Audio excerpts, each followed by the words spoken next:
Hello అండి, welcome to మంటో kitchen. నేను ఇవాళ చేయబోయే రెసిపీ గోధుమ నూకతో దోశ చేస్తున్నానండి. బ్రోకన్ వీట్ చూడండి, ఇలా పెద్ద సైజు ఉన్న గోధుమల్ని ముక్కలున్న గోధుమల్ని తీసుకున్నాను. ఇప్పుడు మనము దీంట్లో వేసుకుందాము.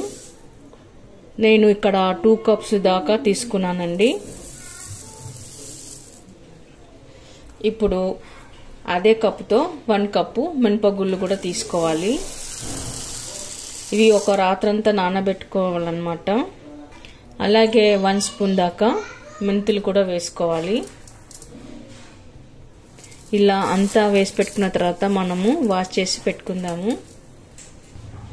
ఇలా 2 టైమ్స్ వాష్ చేసి పెట్టుకున్న తర్వాత ఇవంతా మునిగే వరకు మనం వాటర్ వేసి పెట్టుకోవాలి.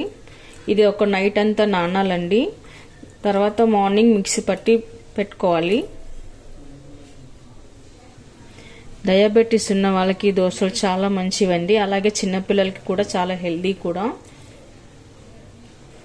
ఇప్పుడు నైట్ అంతా నానిన ఇలా ఈ రవ్వని మనం మిక్సీ పట్టి పెట్టుకోవాలి.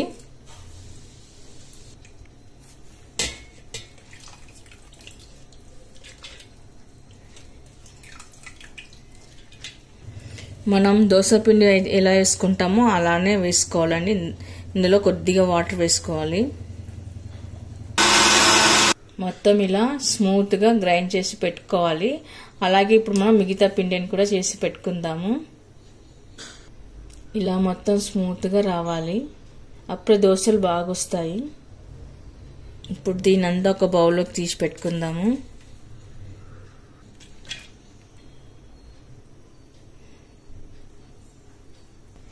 ఇప్పుడు ఇలా చేసి పెట్టుకున్న ఈ పిండితో మనము ఊతప్పాలు, ప్లెయిన్ దోశ, మసాలా దోశ పద్దులు ఏవైనా సరే వేసుకోవచ్చండి. పొంగనాలు కానీ వేసుకోవచ్చు.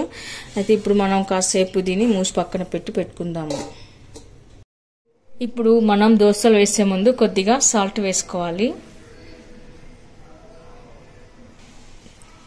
సాల్ట్ వేసాక ఒకసారి బాగా కలుపుకోవాలి. ఇప్పుడు దోశ పాన్ పెట్టుకొని దోశలు వేసుకోవాలి.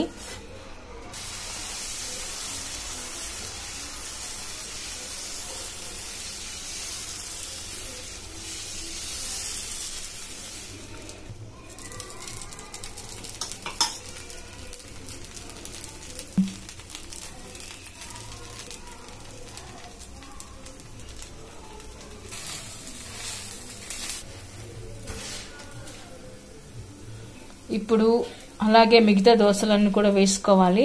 ఇప్పుడు సర్వింగ్ ప్లేట్లోకి తీసుకుందాము.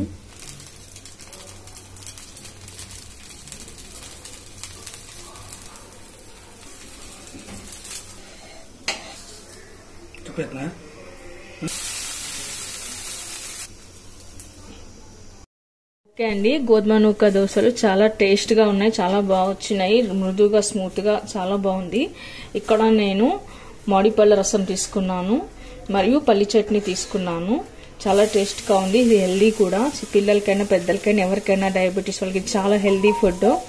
మీకు కనుక ఈ వీడియో నచ్చినట్లయితే లైక్ చేయండి, షేర్ చేయండి, సబ్స్క్రైబ్ చేయండి. Thank you for watching.